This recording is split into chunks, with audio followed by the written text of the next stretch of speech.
Lorsque je me suis mariée, je suis restée silencieuse au sujet de l'entreprise de 25,6 millions de dollars que j'avais héritée de mon grand-père. Dieu merci, car le lendemain du mariage, ma belle-mère s'est pointée avec un notaire et m'a forcé à la céder. Je m'appelle Samantha Arlo, et à 32 ans, je suis devenue la propriétaire secrète d'une entreprise de 25 600 000 dollars après le décès de mon grand-père.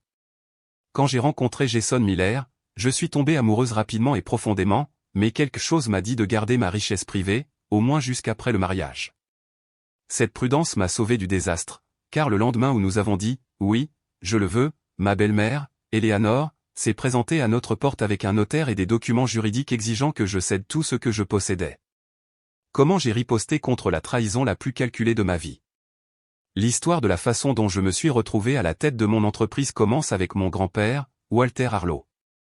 C'était un homme qui s'était fait tout seul et qui avait construit Arlo Technologies à partir de son garage en 1975. À l'époque de ma naissance, elle était devenue une entreprise de développement de logiciels de taille moyenne respectée, spécialisée dans les systèmes de sécurité. Contrairement à la plupart des grands-parents qui gâtaient leurs petits-enfants avec des jouets et des bonbons, grand-père Walt m'a enseigné l'éthique des affaires et les connaissances financières dès que j'ai su compter. Sammy, disait-il, en se penchant en arrière dans son fauteuil de bureau en cuir usé, dans les affaires comme dans la vie, tu dois te protéger. Tout le monde n'a pas de bonnes intentions, surtout quand il s'agit d'argent. J'ai passé tous mes étés à l'entreprise, en commençant par le service du courrier à 13 ans, puis le service à la clientèle, puis le marketing. Au moment où j'ai obtenu mon MBA, je connaissais tous les aspects de l'entreprise.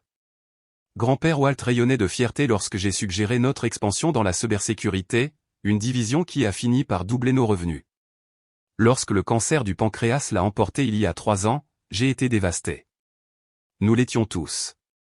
Lors de la lecture de son testament, j'ai découvert qu'il m'avait laissé 75% de la propriété de Arlo Technologies, alors évaluée à 25 600 000 dollars. Les parts restantes ont été attribuées à des employés de longue date qui avaient contribué à bâtir l'entreprise. Votre grand-père croyait en vous plus que quiconque, m'a dit son avocat, Frank Thompson, en privé après la lecture. Il a dit, vous aviez la tête pour les affaires et le cœur pour les gens, la combinaison parfaite. Prendre la relève en tant que PDG était intimidant, mais j'ai canalisé mon chagrin pour honorer son héritage. J'ai gardé un profil bas dans ma vie personnelle. Pas de voiture de luxe ni d'appartement de luxe qui annoncerait ma richesse. Je vivais confortablement mais modestement dans un loft du centre-ville, je conduisais une Audi de 3 ans et j'ai continué la tradition de philanthropie anonyme de mon grand-père.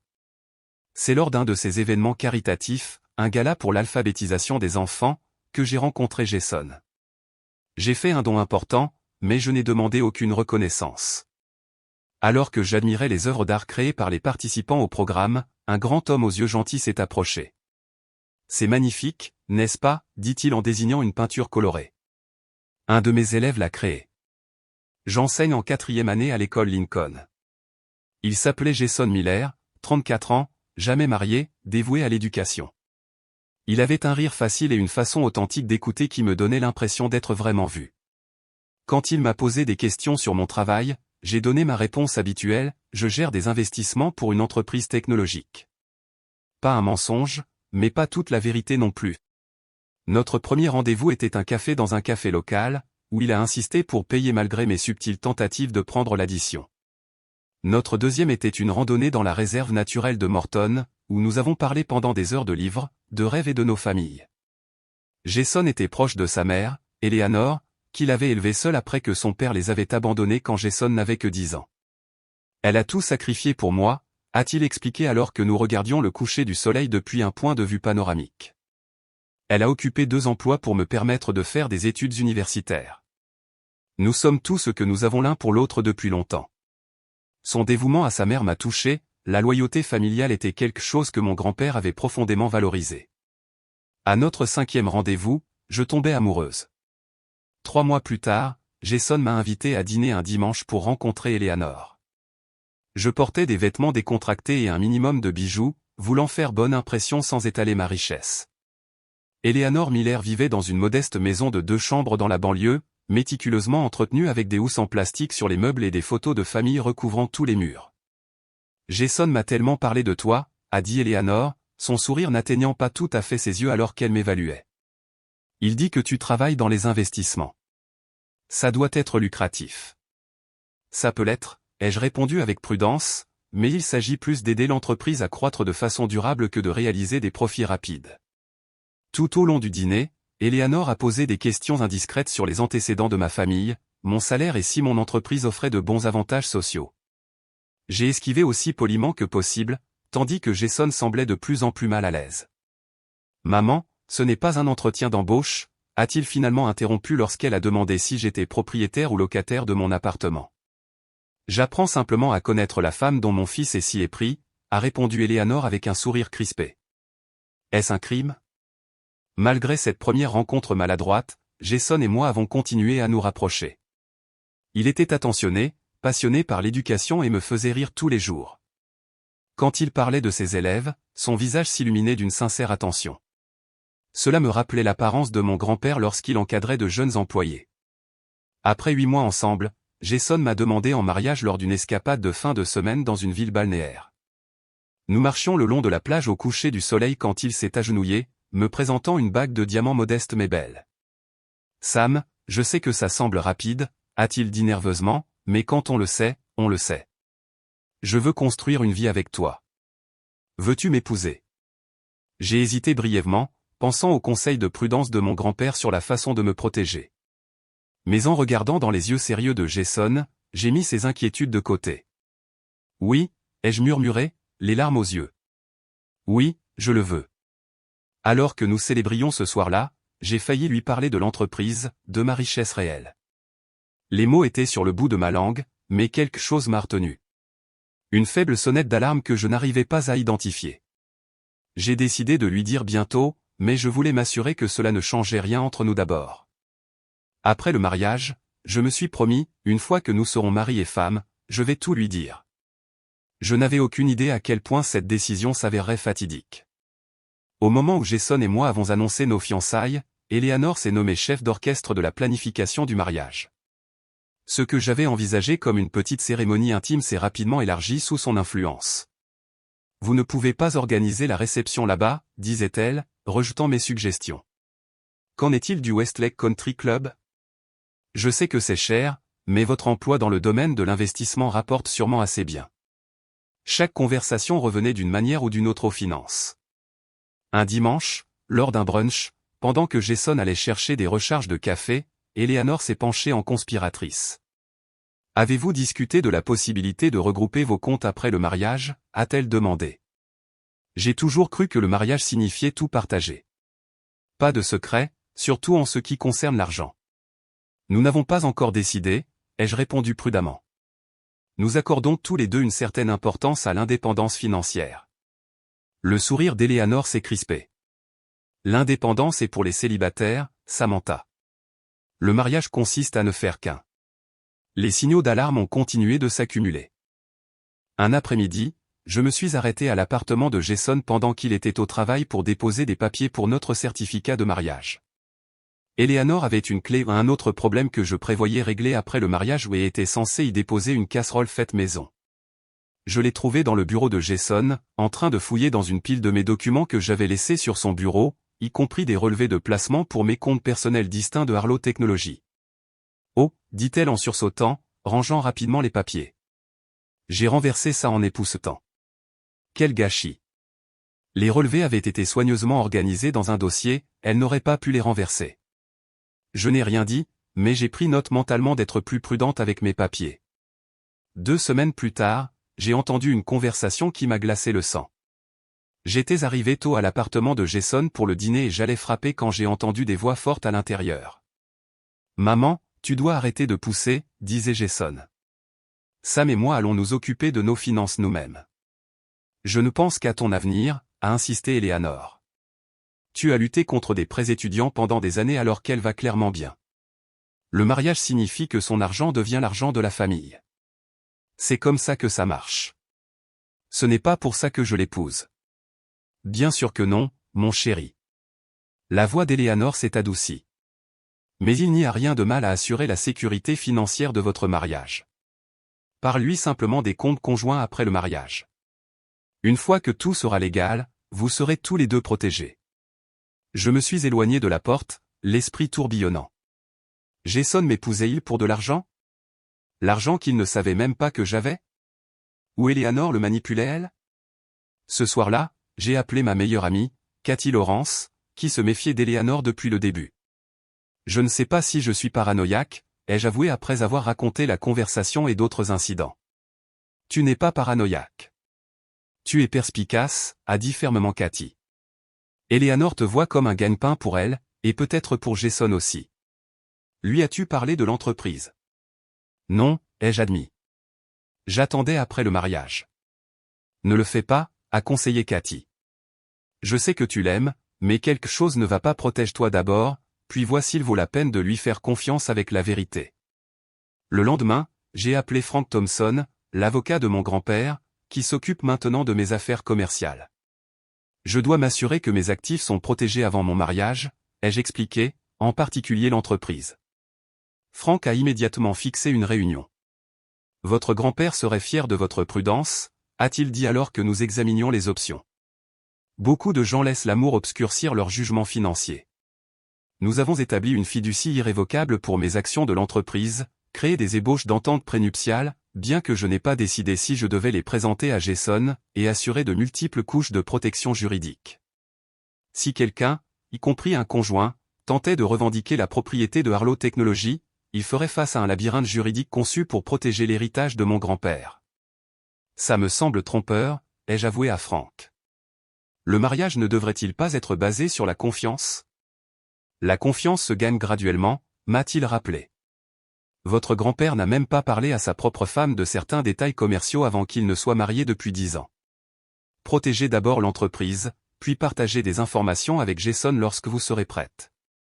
À l'approche du mariage, mon anxiété a augmenté. J'ai surpris Eleanor en train de faire des commentaires à des parents sur les relations d'affaires importantes de Sam, et sur le fait que Jason se mariait dans une situation confortable. Chaque remarque a renforcé ma détermination à garder ma richesse privée jusqu'à ce que je sois certaine des intentions de Jason et d'Eleanor. La nuit avant notre mariage, comme le voulait la tradition, nous l'avons passée séparément. Je suis resté éveillé, me demandant si je faisais une erreur, pas au sujet de Jason, que j'aimais vraiment, mais au sujet de commencer notre mariage avec un secret aussi important.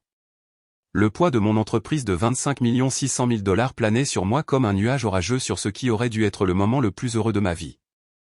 Après la cérémonie, je me suis promis à nouveau, une fois que nous serons mariés, je trouverai le bon moment pour tout lui dire. Je ne savais pas qu'Eleanor avait déjà ses propres plans.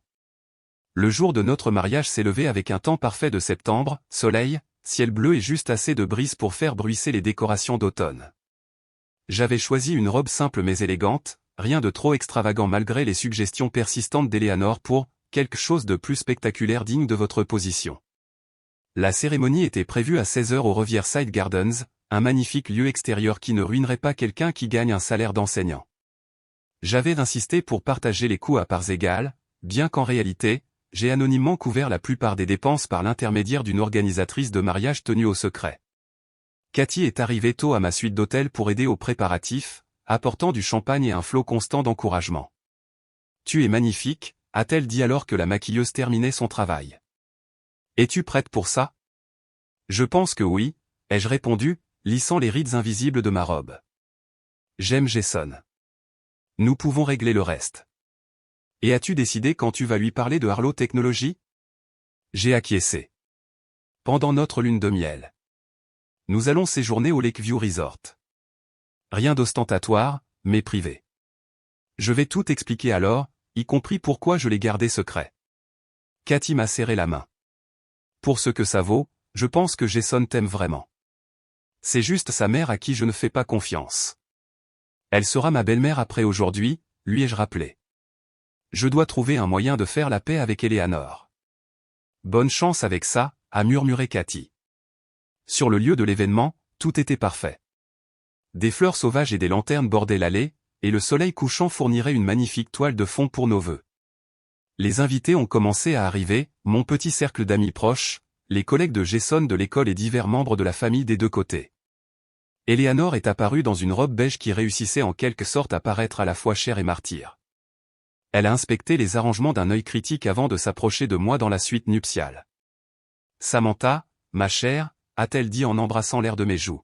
« Une si belle petite cérémonie que vous avez planifiée. La simplicité est ce qu'il y a de mieux, n'est-ce pas? Bien que je pense toujours que le club de golf aurait valu l'investissement.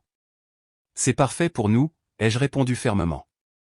Eh bien, ce qui compte, c'est qu'après aujourd'hui, vous serez tous les deux une famille.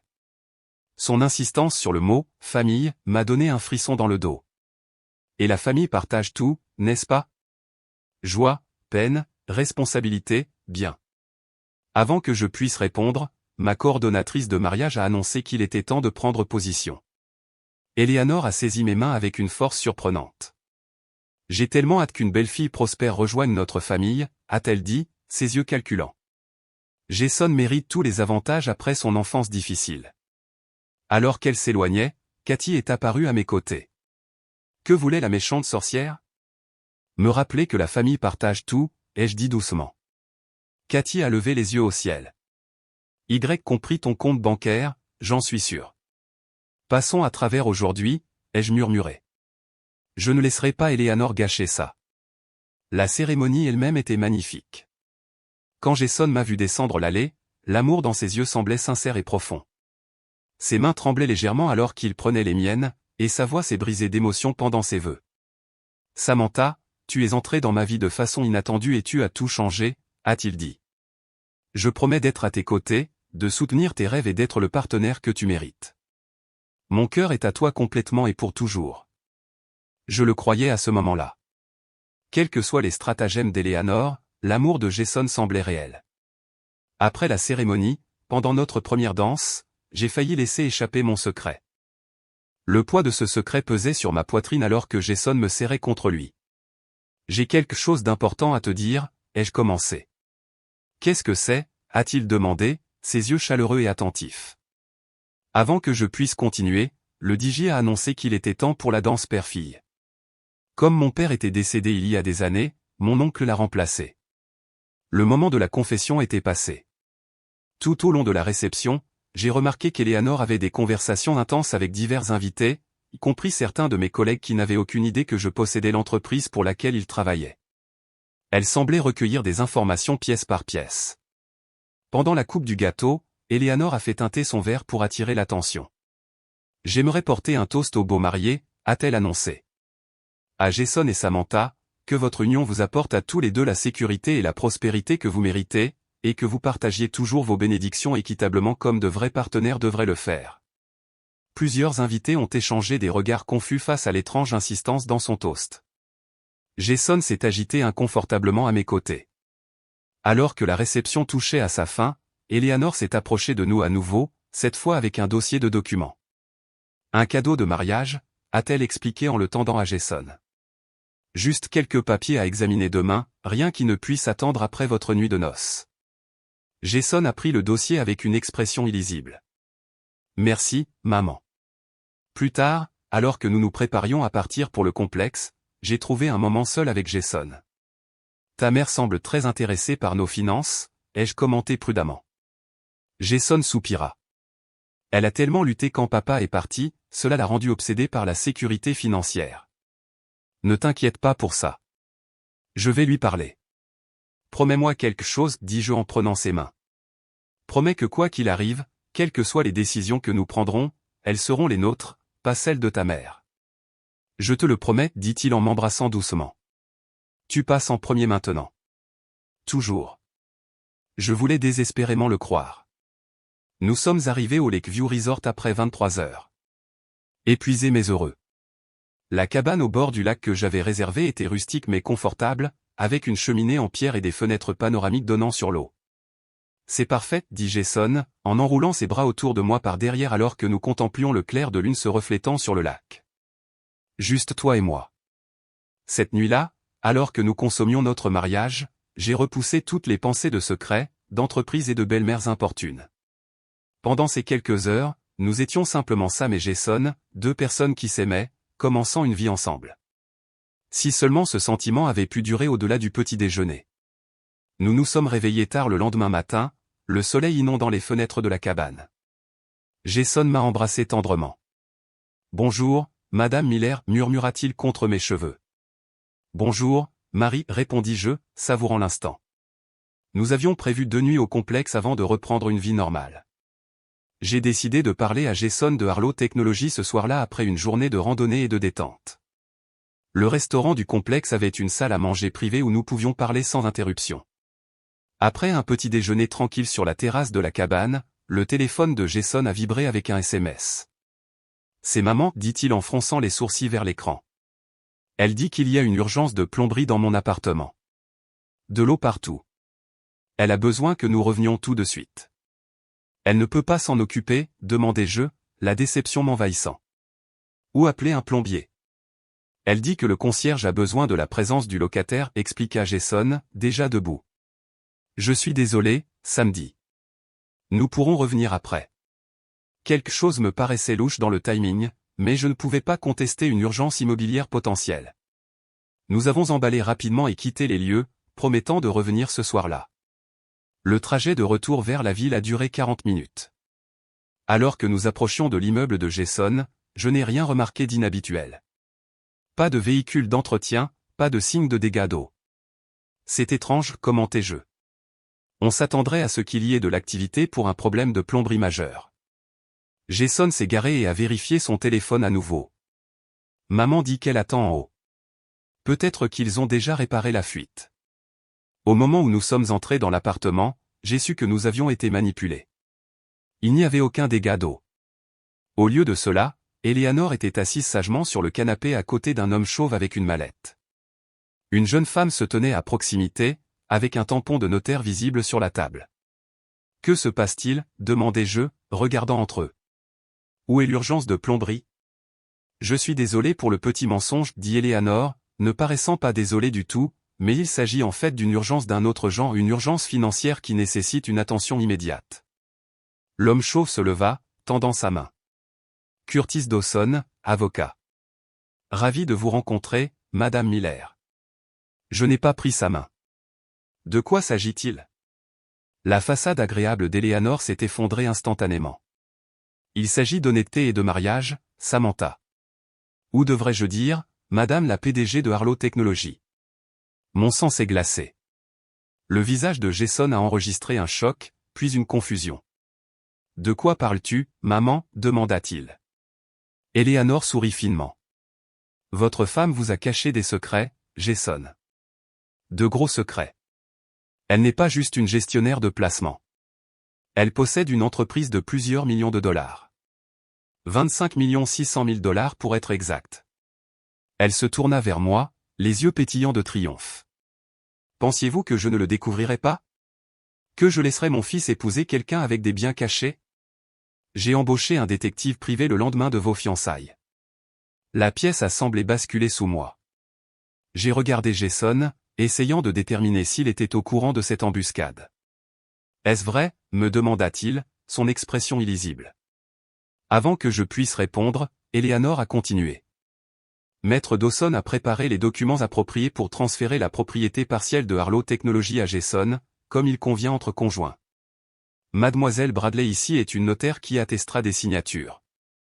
Elle fit un geste vers la pile de papier sur la table basse.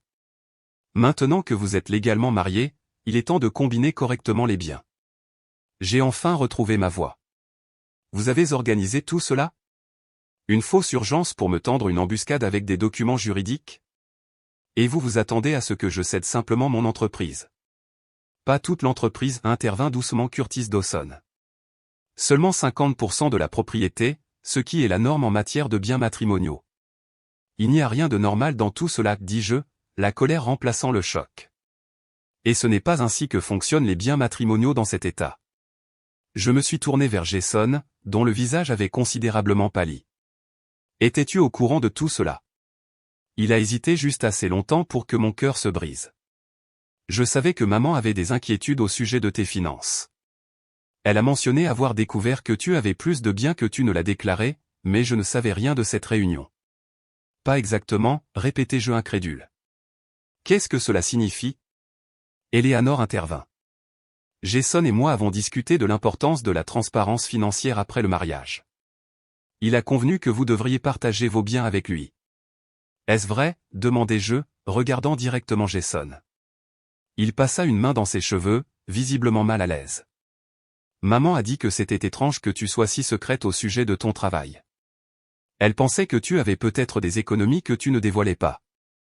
J'ai convenu que nous devrions être ouverts sur les finances, mais je n'ai jamais demandé ça. Il fit un geste vers les papiers. Mais vous en avez discuté, dis-je sèchement. Toi et ta mère avez parlé d'avoir accès à mon argent. Ce n'est pas comme ça que ça s'est passé, protesta faiblement Jason. Eleanor se leva, impatiente de notre échange. Assez de drame. Le fait est que vous avez dissimulé des biens importants avant le mariage. Il est maintenant temps de rectifier cet oubli. Elle prit un stylo et me le tendit. Signe les papiers, Samantha. C'est ce qu'il y a de mieux pour tout le monde. Je ris sans humour. Le mieux pour tout le monde, ou le mieux pour toi, Eleanor? Pour la famille, insista TL. Jason mérite la sécurité après tout ce qu'il a traversé. Et tu penses que prendre la moitié de mon entreprise lui procure cette sécurité, demandai-je, ma voix dangereusement calme. L'entreprise que mon grand-père a bâtie à partir de rien et qu'il m'a confiée. Techniquement, intervint Curtis Dawson, ces documents transféreraient 25% à Jason et 25% à une fiducie familiale qui profiterait à la fois à Jason et à Eleanor. Au cas où. Assez. Je l'ai coupé.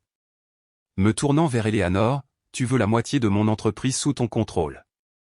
Soyons parfaitement clairs sur ce qui se passe ici. Le masque d'Eleanor glissa complètement à ce moment-là. Tu le dois à cette famille. Tu penses que je laisserai mon fils épouser quelqu'un qui pourrait s'en aller avec des millions alors qu'il ne reste rien. Signe les papiers. La notaire, mademoiselle Bradley, avait l'air de plus en plus mal à l'aise. Peut-être devrais-je revenir à un autre moment, suggéra-t-elle, tendant la main vers son tampon. Restez là, ordonna Eleanor. Nous allons régler ça aujourd'hui. J'ai pris une profonde inspiration, me recentrant. Mon grand-père m'avait préparé aux confrontations commerciales, m'apprenant à rester calme quand les autres perdaient le contrôle. Je ne signerai rien aujourd'hui, dis-je fermement. En fait, maître Dawson, je vous suggère de faire des recherches plus approfondies sur mon entreprise avant de présenter de tels documents. Si vous aviez fait votre diligence raisonnable, vous sauriez que la propriété de Harlow Technologies est protégée par de multiples couches de fiducie et de garanties juridiques qui rendent ce que vous tentez impossible et potentiellement passible de poursuite pour tentative de fraude. Curtis Dawson pâlit visiblement. Madame Miller, on m'a fait croire qu'il s'agissait d'arrangements post-nuptiaux standards avec un participant consentant. Eh bien, vous avez été induit en erreur, répondis-je, et je reconsidérerais votre relation client si j'étais vous. Le visage d'Eleanor se tordit de rage. Tu ne peux pas faire ça. Tu as piégé mon fils pour qu'il se marie sous de faux prétextes. C'est fort de la part de la femme qui vient de simuler une urgence de plomberie pour me tendre une embuscade avec une notaire, rétorquai-je. Je me suis tourné vers Jason, qui était figé au milieu de la pièce. Et toi? Tu m'as épousé en connaissant ce plan? Le but était-il d'avoir accès à mon argent depuis le début? Non, s'exclama-t-il. Je n'avais aucune idée de l'entreprise, samedi. Je te le jure. Maman a juste dit que tu cachais quelque chose de financier et que nous devrions y remédier après le mariage. Et tu as pensé qu'il était approprié de conspirer avec ta mère au sujet de mes finances. Jason n'avait pas de réponse. Son silence était accablant. J'ai pris mon sac à main là où je l'avais laissé tomber près de la porte. Je dois partir tout de suite. Eleanor s'avança vers moi, le désespoir dans les yeux. Si tu franchis cette porte sans signer, tu le regretteras. Je me suis arrêté, me retournant vers elle avec de la glace dans la voix. Est-ce une menace, Eleanor? C'est une promesse, siffla-t-elle. Je vais m'assurer que tout le monde sache que tu as trompé Jason. Que tu es une menteuse qui a caché des millions à son mari. J'ai souri sans chaleur. Et je vais m'assurer que tout le monde sache que tu as essayé de contraindre ta belle-fille à céder les actifs de l'entreprise le lendemain de son mariage. Quelle histoire penses-tu qui sonne le pire? Sans attendre de réponse, j'ai regardé Jason une dernière fois. Son visage a enregistré un choc, une confusion et la prise de conscience que tout cela était une terrible erreur. Je pensais que tu étais différent, dis-je doucement. Je pensais que ce que nous avions était réel. Puis je suis sorti, fermant fermement la porte derrière moi. J'ai conduit sans but pendant près d'une heure, les larmes brouillant ma vision. Finalement, je me suis retrouvé devant l'immeuble de Cathy. Elle a ouvert sa porte, a jeté un coup d'œil à mon visage et m'a fait entrer. Que s'est-il passé? Demanda-t-elle en me conduisant vers son canapé. Tu es censé être en lune de miel. À travers des sanglots brisés, j'ai expliqué tout le cauchemar, l'embuscade d'Eleanor, la notaire, la complicité de Jason. Cathy a écouté sans interrompre, son expression s'assombrissant à chaque détail. Quelle garce manipulatrice a-t-elle finalement explosé quand j'ai terminé? Et Jason, comment a-t-il pu laisser faire ça? Je ne sais pas quoi faire, ai-je admis, acceptant le verre de vin qu'elle me tendait. Je suis légalement marié à quelqu'un qui a apparemment conspiré avec sa mère pour avoir accès à mon entreprise. Tu dois appeler Frank Thompson tout de suite, insista Cathy, faisant référence à mon avocat. C'est exactement pour ça que ton grand-père t'a appris à être prudente. J'ai acquiescé, sortant mon téléphone. Frank a répondu à la deuxième sonnerie, et sa réaction à mon histoire a été immédiate et décisive. Viens à mon bureau dès demain matin, a-t-il ordonné. Ne communique avec aucun d'eux avant que nous ayons discuté de tes options. Et Samantha, ton grand-père serait fier de la façon dont tu as géré ça. Cette nuit-là, je suis resté dans la chambre d'amis de Cathy, vérifiant périodiquement mon téléphone. Jason avait appelé 17 fois et laissé 8 messages vocaux, chacun plus désespéré que le précédent. Sam, s'il te plaît, rappelle-moi. Ce n'était pas ce que ça avait l'air. Je n'avais aucune idée de ce que maman planifiait. S'il te plaît, crois-moi. Je ne t'ai pas épousé pour de l'argent. Je me fiche de l'entreprise. Je n'ai pas pu me résoudre à les écouter tous. Ma bague de mariage me semblait lourde et étrangère à mon doigt. Je l'ai retirée et l'ai posée sur la table de chevet, finissant par m'endormir d'un sommeil agité vers 4 heures du matin. Le lendemain matin, Frank Thompson m'a accueilli dans son bureau avec de la compréhension dans les yeux. À 72 ans, il avait la même intelligence rusée que mon grand-père, ainsi qu'une chaleur paternelle qui me faisait me sentir protégé. Tout d'abord, laissez-moi vous assurer que votre entreprise est complètement sécurisée, a-t-il commencé. Les fiducies que nous avons établies avant votre mariage empêchent quiconque, y compris un conjoint, de revendiquer la propriété sans votre consentement explicite par le biais de canaux juridiques très spécifiques. J'ai expiré de soulagement. Les documents d'Eleanor étaient donc dénués de sens. Pire que dénués de sens, a confirmé Frank. Ce qu'elle a tenté pourrait potentiellement être considéré comme une tentative de fraude ou de coercition. Si vous vouliez engager des poursuites judiciaires. Je ne veux pas, ai-je dit rapidement. Je veux juste que ce cauchemar se termine. Frank a acquiescé. Alors, parlons de votre mariage. Vous avez plusieurs options où aucune n'est agréable, je le crains. Il a exposé les possibilités, annulation immédiate pour cause de fraude, si je pouvais prouver que Jason m'a épousé avec l'intention d'accéder à mes biens, divorce, ce qui serait compliqué mais simple puisque le mariage était si bref, ou tentative de réconciliation avec des limites juridiques claires en place. Que feriez-vous, lui ai-je demandé après qu'il ait fini. Si votre fille était dans ma position. Frank a enlevé ses lunettes, les polissant pensivement. Je voudrais être absolument certain de l'implication de Jason avant de prendre des décisions permanentes. Il est peut-être aussi victime de la manipulation de sa mère. Mais il savait quelque chose, ai-je insisté. Il a admis qu'ils avaient discuté de mes finances. Beaucoup de gens discutent de leurs finances avant le mariage, a souligné Frank doucement. La question est de savoir s'il avait l'intention de vous frauder ou s'il a été manipulé par Eleanor. Vous seul pouvez le déterminer, Samantha. J'ai quitté le bureau de Frank avec le projet de prendre une semaine de congé de Harlow Technologies pour régler ma crise personnelle. On a dit à mon assistante que je prolongeais mon congé de lune de miel en raison de problèmes personnels. De retour à l'appartement de Cathy, j'ai trouvé 3 livraisons en attente, des fleurs, une lettre manuscrite et un petit colis, tous de Jason. La lettre contenait 8 pages d'explications et d'excuses. Je l'ai lue 2 fois, essayant de discerner un remords authentique d'une opération de contrôle des dégâts. Maman a toujours été obsédée par la sécurité financière, a-t-il écrit. Après t'avoir rencontré, elle a été convaincue que tu cachais quelque chose. Elle n'arrêtait pas de suggérer que tu pourrais être endetté ou avoir des problèmes financiers que tu ne dévoilais pas. Il ne m'est jamais venu à l'esprit que tu pourrais être riche. Je pensais juste que maman était paranoïaque et trop protectrice comme d'habitude. Il a affirmé qu'il avait accepté de discuter ouvertement de ses finances après le mariage, mais qu'il n'avait aucune connaissance des plans d'Eleanor avec le notaire. Le colis contenait sa copie de notre certificat de mariage et la clé de son appartement, des gestes symboliques de me laisser le contrôle. Tout cela semble pratique, a commenté Cathy lorsque je lui ai montré la lettre. Il peut tout rejeter sur maman chérie. Mais que faire s'il dit la vérité? J'ai demandé. Et s'il était vraiment pris entre sa mère manipulatrice et moi? Cathy s'est assise à côté de moi sur le canapé. Il n'y a qu'une seule façon de le savoir.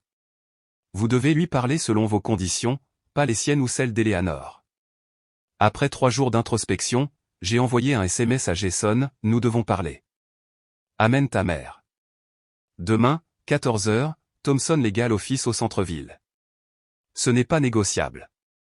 Sa réponse a été immédiate. Nous serons là. Merci de me donner la chance de m'expliquer. J'ai passé cette nuit-là à examiner tout ce que je savais sur Jason, à la recherche de signes que j'aurais pu manquer. Y avait-il eu des indications de son véritable caractère que l'amour m'avait aveuglé, ou était-il vraiment l'homme bon que je croyais avoir épousé, juste avec un attachement malsain à sa mère manipulatrice? Le lendemain matin, j'ai rencontré Frank pour préparer la confrontation. J'ai besoin de savoir exactement où j'en suis légalement et quelles sont mes options pour l'avenir, ai-je expliqué. Vous êtes en position de force, m'a-t-il assuré. Ne l'oubliez pas. Ils n'ont aucun moyen de pression, sauf vos sentiments pour Jason. À exactement 14 h, l'assistante de Frank a fait entrer Jason et Eleanor dans la salle de conférence. Jason avait l'air terrible, non rasé, des cernes sous les yeux, des vêtements froissés. Eleanor, en revanche, était impeccablement vêtue, bien que son expression pincée trahissait son mécontentement face à la situation. Frank s'est présenté comme mon avocat, ce qui a fait hausser les sourcils d'Eleanor.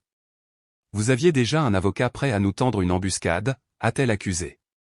Je savais que vous étiez calculatrice, Madame Miller, a déclaré Frank froidement, étant donné que vous avez fait venir un notaire et un avocat pour surprendre ma cliente le lendemain de son mariage. Je vous suggère de reconsidérer votre position sur qui est calculateur dans cette situation. Eleanor s'est hérissée mais s'est tue. Jason ne m'avait pas quitté des yeux depuis son entrée dans la pièce. Sam, a-t-il commencé, je ne peux pas te dire à quel point je suis désolé. J'ai levé la main pour l'arrêter. Avant que quiconque ne dise quoi que ce soit d'autre, je veux une honnêteté totale sur ce qui s'est passé. Vous devez tous les deux comprendre ma position. J'ai pris une profonde inspiration. Oui, je suis propriétaire de Harlow Technologies. Mon grand-père me l'a laissé il y a 3 ans. Sa valorisation actuelle est d'environ 25 600 000 $, et j'en suis la PDG. J'ai regardé directement Eleanor. Il semble que sa prudence était justifiée. Si vous aviez été honnête dès le début, a commencé Eleanor, mais Jason l'a coupé. Maman, arrête. Arrête juste. Il s'est tourné vers moi.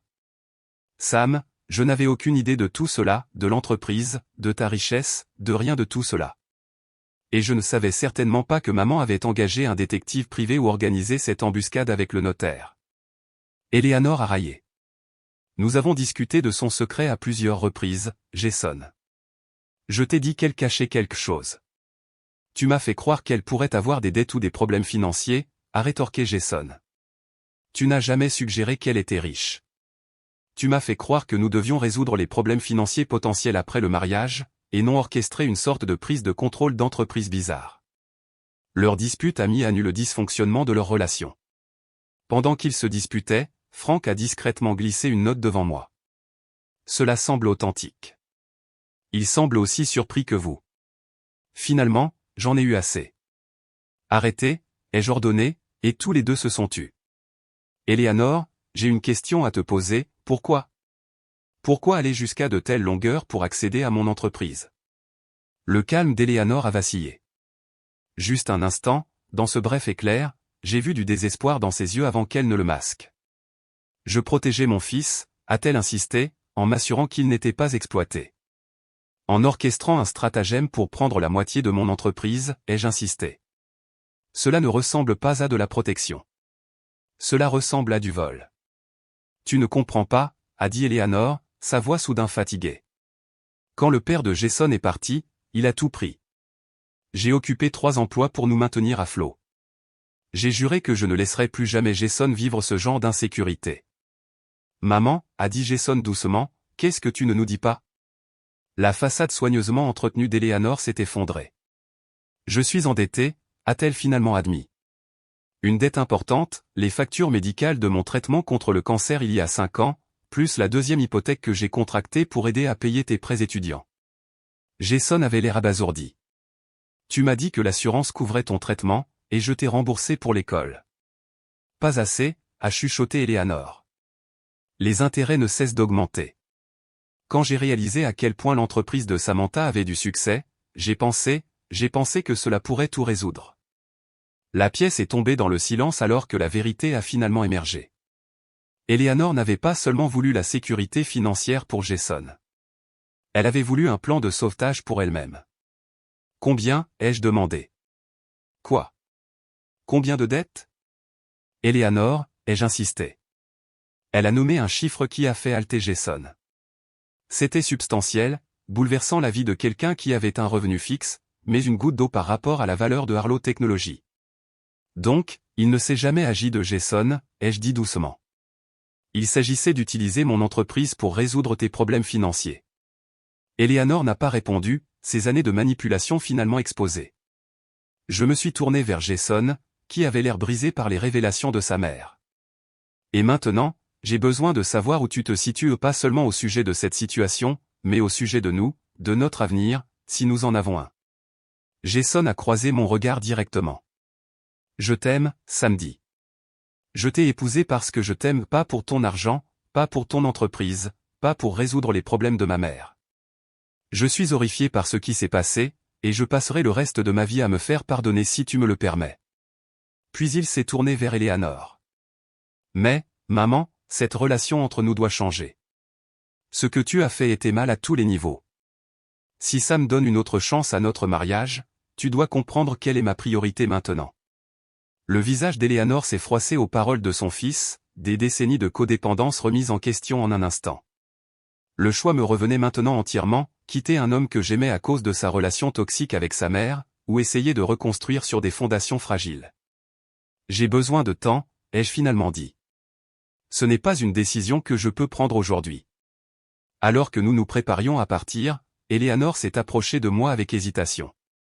Pour ce que ça vaut, je suis désolé pas seulement pour m'être fait prendre, mais pour ce que j'ai essayé de faire. Le désespoir pousse les gens à faire des choses terribles. Ce n'était pas suffisant. Pas encore. Mais c'était un début. 2 semaines se sont écoulées sans résolution. J'ai emménagé de nouveau dans mon loft, je suis retourné au travail chez Arlo Technologies et j'ai essayé de donner un sens à ma vie suspendue. Jason et moi avons communiqué sporadiquement par le biais de SMS soigneusement formulés, aucun de nous n'étant prêt à déterminer notre avenir. Eleanor, étonnamment, a maintenu ses distances.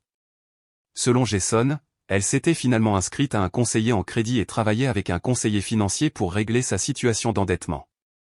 Elle voit même un thérapeute, m'a dit Jason lors d'un de nos brefs appels téléphoniques, quelque chose qu'elle refusait d'envisager depuis des années. Je voulais croire que les gens pouvaient changer, que les relations pouvaient guérir de la trahison, mais le souvenir de cette embuscade avec le notaire ne cessait de se répéter dans mon esprit. Un soir, Frank Thompson a appelé avec une mise à jour inattendue. Eleanor Miller a demandé une réunion, m'a-t-il informé, avec vous, Jason, elle-même et nos 2 représentants légaux présents. Pourquoi, ai-je demandé avec lassitude. Qu'est-ce qu'elle pourrait bien avoir à dire maintenant? Elle n'a pas précisé, a répondu Frank, mais elle a insisté sur le fait que cela vaudrait votre temps. Contre mon meilleur jugement et les conseils explicites de Cathy, j'ai accepté la réunion. Nous nous sommes réunis une fois de plus dans la salle de conférence de Frank l'après-midi suivant. Cette fois, Eleanor était accompagnée d'une femme au visage aimable qui s'est présentée comme Patricia Walton, une thérapeute familiale spécialisée dans les traumatismes financiers. Merci d'avoir accepté de vous rencontrer, a commencé Eleanor, sa présence dominante habituelle étant notablement atténuée. J'ai passé ces dernières semaines à faire un auto-examen douloureux avec l'aide de Patricia. Elle a placé un dossier sur la table, mais ne l'a pas ouvert. Avant de dire quoi que ce soit d'autre, je tiens à vraiment m'excuser pour mes actions.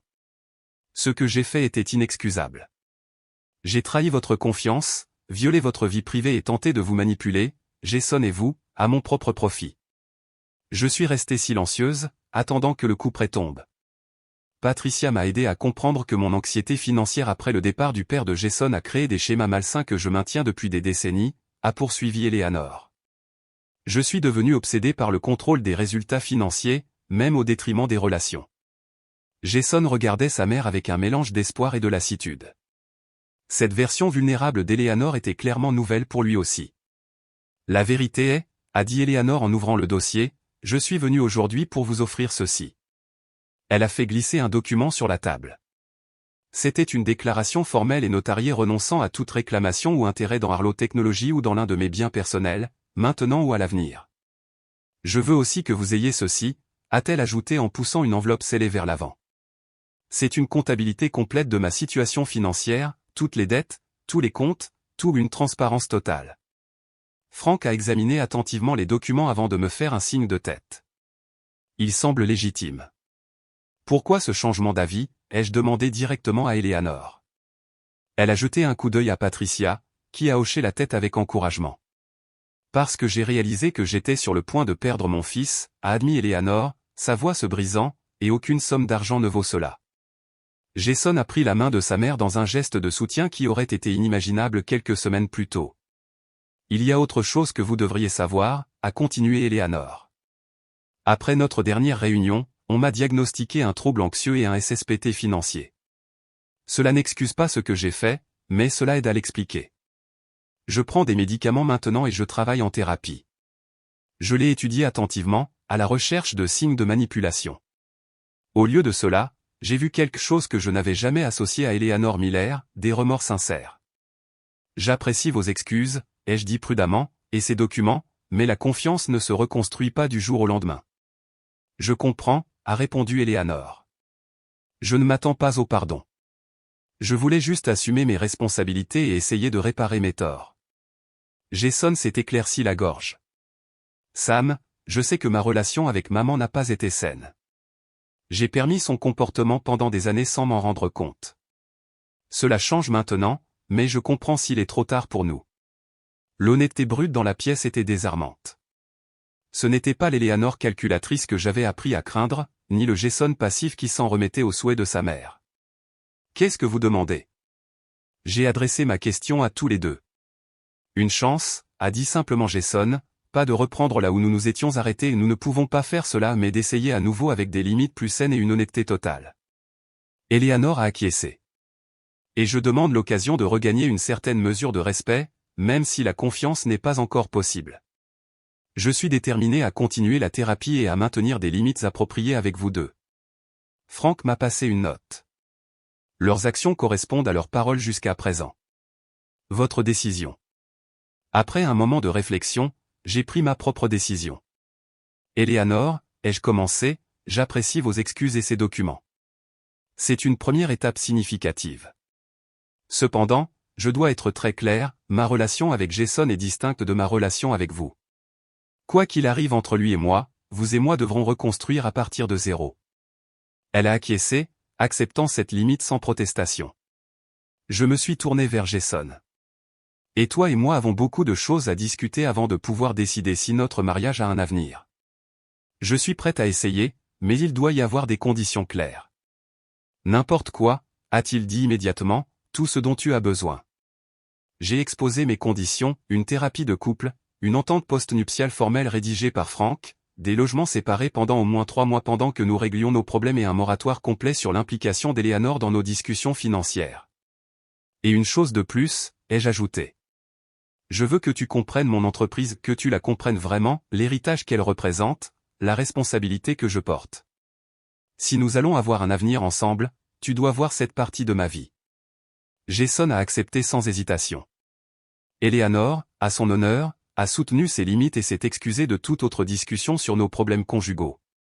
Alors que la réunion se terminait, j'ai ressenti un étrange sentiment d'optimisme prudent. La route à suivre serait difficile, pleine de conversations douloureuses et de confiance à reconstruire avec soin. Mais pour la première fois depuis l'embuscade du notaire, je pouvais envisager une voie possible à suivre.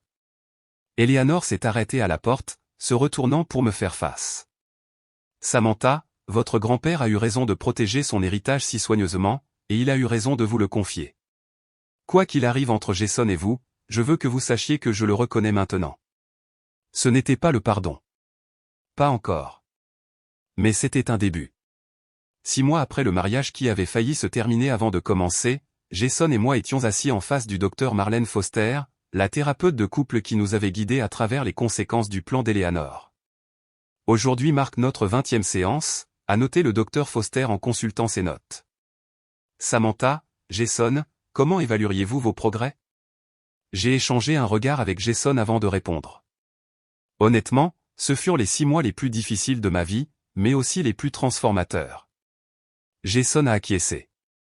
Nous avons dû tout reconstruire à partir de zéro, la confiance, la communication, les limites. Certains jours, cela semblait impossible. Le voyage avait en effet été épuisant. Pendant les 3 premiers mois, nous avons vécu séparément tout en assistant à une thérapie 3 fois par semaine, des séances individuelles, des conseils au couple et une thérapie familiale qui comprenait occasionnellement Eleanor. L'entente post-nuptiale rédigée par Frank avait été signée sans drame, protégeant Arlo Technologies tout en établissant des conditions équitables pour nos biens matrimoniaux communs à l'avenir. Eleanor avait honoré son engagement à maintenir des limites appropriées, poursuivant sa propre thérapie et ses conseils en matière de crédit. La percée pour moi, ai-je dit au Dr Foster, a été lorsque Jason a vraiment compris ce que l'entreprise signifie pour moi. 2 mois après notre séparation, j'avais finalement amené Jason au siège de Arlo Technologies, non pas en tant que visiteur mais en tant que personne apprenant l'entreprise à partir de zéro. Il avait passé des semaines à suivre différents départements, à comprendre l'héritage que mon grand-père avait bâti et la responsabilité que je portais. Je n'avais jamais réalisé à quel point une entreprise pouvait être personnelle, a admis Jason. Ce ne sont pas seulement des actifs ou des profits, c'est un héritage vivant, quelque chose de créé par des décennies de travail et de vision. Le voir s'engager dans l'entreprise, poser des questions réfléchies, se connecter avec les employés et apprécier la culture que mon grand-père avait établie avait commencé le lent processus de reconstruction de ma confiance. Et Eleanor, a demandé le Dr Foster, comment cette relation a-t-elle évolué? C'était plus compliqué. Eleanor avait maintenu ses distances comme promis, se concentrant sur son propre rétablissement du traumatisme financier et de l'anxiété. La femme qui avait autrefois orchestré une embuscade avec un notaire envoyait maintenant des SMS respectueux demandant la permission d'appeler. Nous ne sommes pas proches, ai-je reconnu. Nous ne le serons peut-être jamais, mais nous établissons une nouvelle relation basée sur le respect mutuel plutôt que sur la manipulation ou la suspicion. Le plus grand changement, a ajouté Jason, est que maman et moi avons établi des limites plus saines. Pour la première fois de ma vie, je ne suis pas responsable de son bonheur ou de sa sécurité financière. Eleanor avait en effet fait des progrès significatifs dans la gestion de sa situation financière avec l'aide de son thérapeute et de son conseiller financier. Elle avait consolidé sa dette médicale, refinancé son hypothèque et créé un budget durable. Jason ne se sentait plus obligé de compléter ses revenus, bien qu'il choisisse d'aider occasionnellement avec des dépenses spécifiques. Et votre situation de logement, a demandé le Dr Foster. Il y a 2 semaines, après près de 6 mois de séparation, Jason avait emménagé de nouveau dans mon loft. L'espace semblait différent maintenant, vraiment partagé plutôt que simplement le mien avec un visiteur. Ça marche, ai-je dit simplement. Un jour à la fois. Alors que notre séance touchait à sa fin, le Dr Foster a souri chaleureusement. Lorsque vous êtes venu me voir pour la première fois, vous vous êtes tous les deux demandé si votre mariage pouvait survivre à une telle rupture de confiance si tôt. Le travail que vous avez fait suggère qu'il peut non seulement survivre, mais potentiellement devenir plus fort pour avoir relevé ce défi. À l'extérieur du bureau, Jason a pris ma main alors que nous marchions vers la voiture. Le Dr Foster a raison, tu sais. Il y a 6 mois, je n'aurais pas cru que nous pourrions arriver ici. Moi non plus, ai-je admis. Mais nous y sommes. Ce soir-là, alors que nous préparions le dîner ensemble dans notre cuisine, j'ai réfléchi aux avertissements de mon grand-père sur la nécessité de me protéger et de protéger mon entreprise. À quoi penses-tu? A demandé Jason en remarquant mon humeur contemplative. À mon grand-père, ai-je répondu. Il disait toujours qu'il fallait être prudent quant aux intentions des gens lorsque l'argent est impliqué. Pendant des années, j'ai pensé qu'il était juste paranoïaque ou cynique, mais il ne l'était pas. Jason a reconnu, l'argent change la façon dont les gens te voient, la façon dont ils interagissent avec toi parfois d'une manière qu'ils ne reconnaissent même pas eux-mêmes. J'ai acquiescé. L'ironie est qu'en suivant ses conseils pour protéger l'entreprise, j'ai en fait protégé notre relation aussi. Si je t'avais parlé de Arlo Technologies dès le début, ma mère nous aurait saboté avant même que nous ayons une chance, a terminé Jason, ou pire, j'aurais pu être influencé par ses peurs et ses angoisses sans m'en rendre compte. Le voyage douloureux avait conduit à une croissance inattendue pour nous deux. Jason avait découvert l'indépendance de la manipulation émotionnelle de sa mère. J'avais appris que me protéger ne devait pas signifier l'isolement ou la méfiance envers tout le monde. J'ai quelque chose pour toi, ai-je dit en récupérant une enveloppe sur mon bureau. Ce n'est pas tout à fait un cadeau d'anniversaire puisque notre 6e mois n'est pas exactement une célébration. Jason l'a ouvert avec curiosité. À l'intérieur se trouvait une lettre d'offre pour un poste chez Arlo Technologies, directeur de la sensibilisation à l'éducation. Un nouveau rôle tirant parti de son expérience en enseignement pour élaborer des programmes d'éducation technologique pour les écoles défavorisées. Ce n'est pas de la charité ou du népotisme, ai-je expliqué rapidement. Tu as mérité cela grâce au travail que tu as fait pour apprendre l'entreprise. Le conseil d'administration l'a approuvé à l'unanimité. Ses yeux se sont écarquillés. Es-tu sûr? Travailler ensemble, être mariés. Nous avons survécu à pire, ai-je souligné avec un petit sourire, et je pense que mon grand-père approuverait. Il disait toujours, les affaires, c'est plus que le profit, il s'agit de créer de la valeur et un héritage. Alors que nous discutions des détails du poste, mon téléphone a vibré avec un SMS d'Eleanor.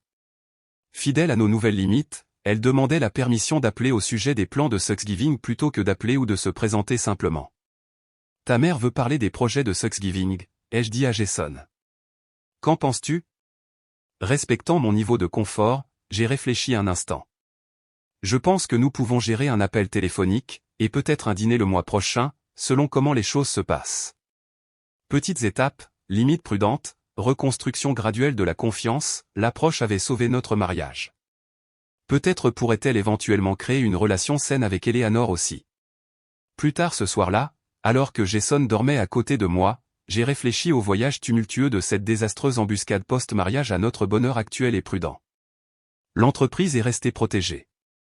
Notre mariage se renforçait lentement.